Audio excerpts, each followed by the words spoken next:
All right, ladies and gentlemen, today we're going to cover multiphonics for the purpose of playing and learning Altissimo.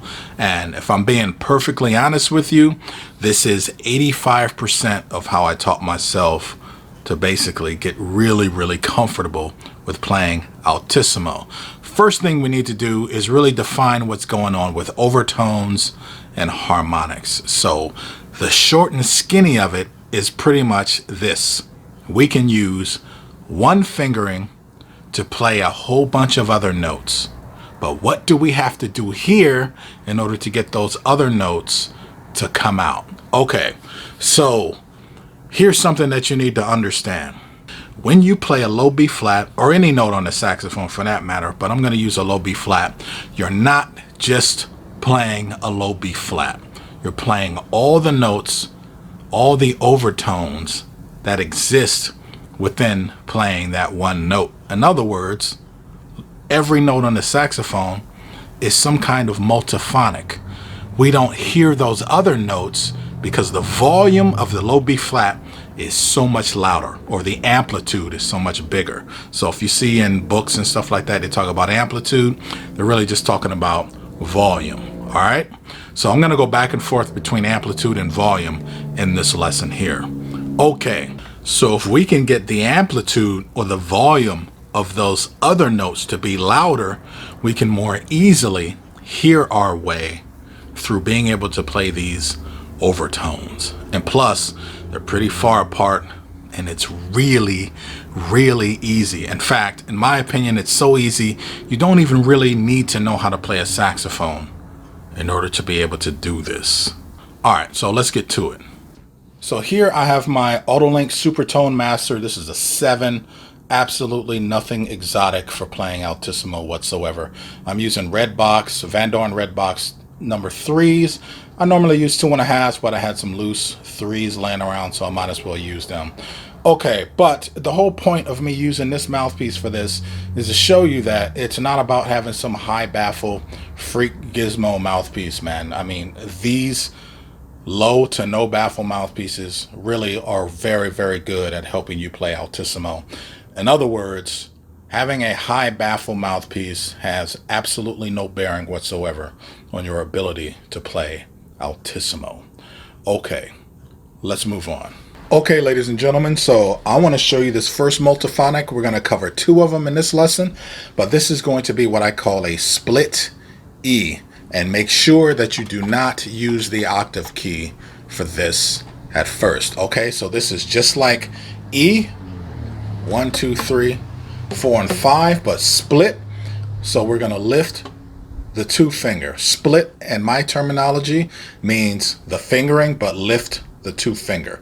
Okay, so let's start right there. So the multiphonic that we're going to get for this is going to be like a middle A, B flat above it, and then an F sharp above that. So that'll be like your palm, F sharp with the high F sharp key.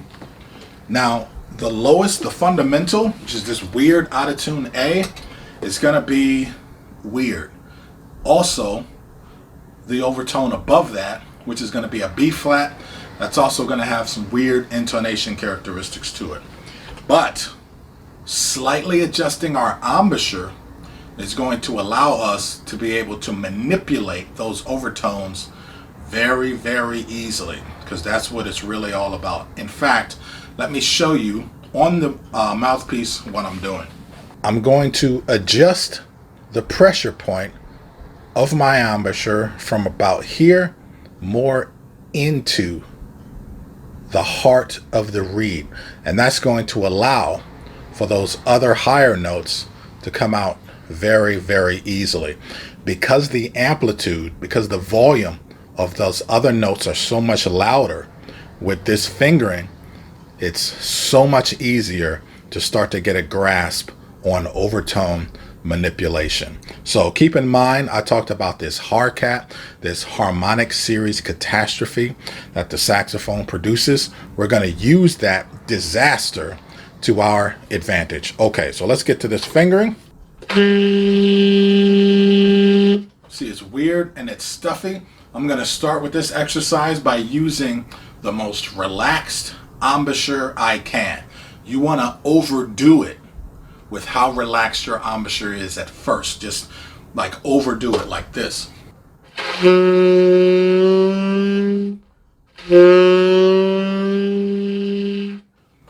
Once I settle on that final pitch, I'm just going to adjust my embouchure into the heart of the reed.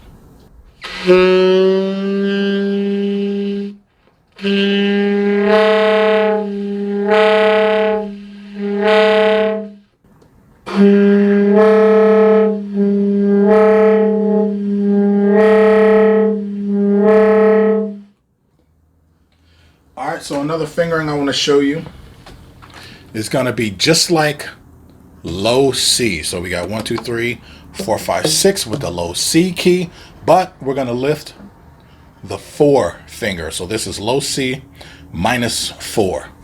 All right, so let's play the lowest note we can with that. There's going to be this weird, stuffy F sharp. And remember, don't use the octave key.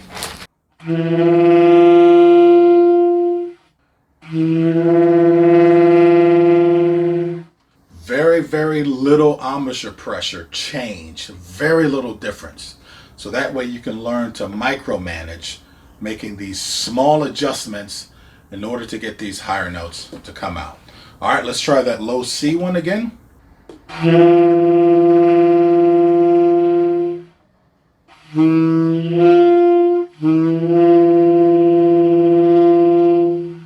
The difference between playing these two notes is really just very, very small embouchure change here onto the reed.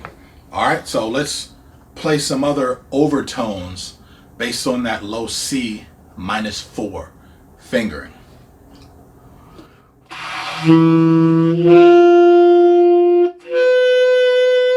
There's a C sharp that's there. Let's see.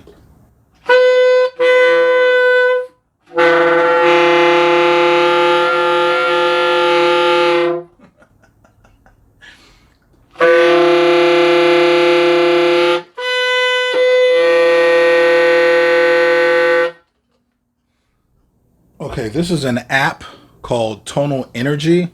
Costs like $5. I'm not paid or sponsored by any of these people, so if you get one, I would suggest you get something like it that has this type of diagram, so that way you can see what's going on when you're practicing and all of that. So here's the low E fingering that I showed you, the first one.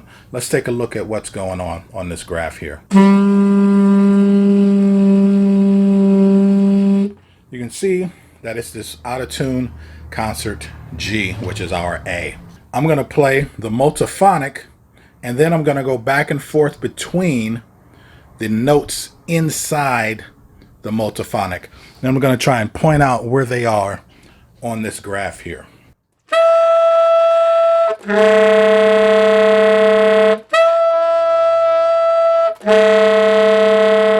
Now I'm just going to use that same fingering and trying to adjust the amplitude or the volume of those other notes.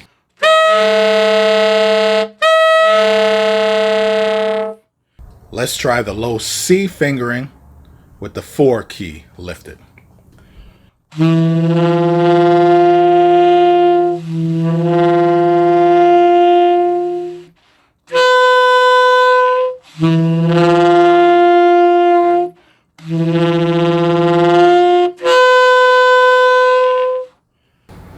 All right, ladies and gentlemen, so as a recap, I just want to go over some things that I talked about in the more recent Altissimo videos, which is basically that gearing thing that I told you guys about. So in this video, I was able to do that close-up of my embouchure, and you can see how I was micromanaging my embouchure in order to go from the fundamental to the note that would split in order to get these multiphonics to sound.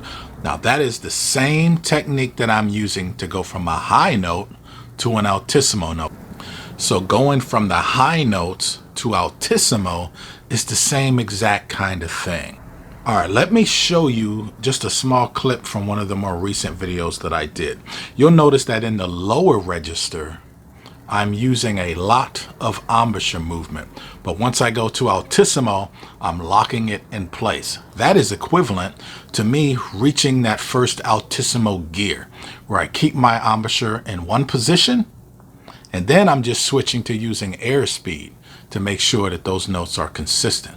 But I found that gear, and I have that range of notes that I can play within that gear until I get to the next gear, which would be, in this case, in this video that we talked about, that would be the next note of the multiphonic.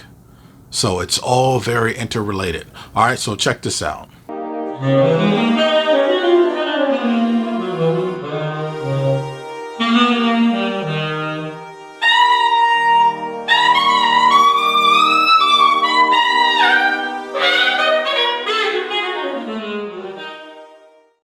Okay, now I said something very controversial in the earlier part of this video, which is talking about a baffle and how having a high baffle is irrelevant to playing Altissimo. So I'm going to take this opportunity to plug one of the next videos that I have coming out, which is basically going to be Altissimo mouthpieces, because I know so many of you guys are looking for that mouthpiece that will allow you to play Altissimo. I'm going to do a whole video on that one for you guys.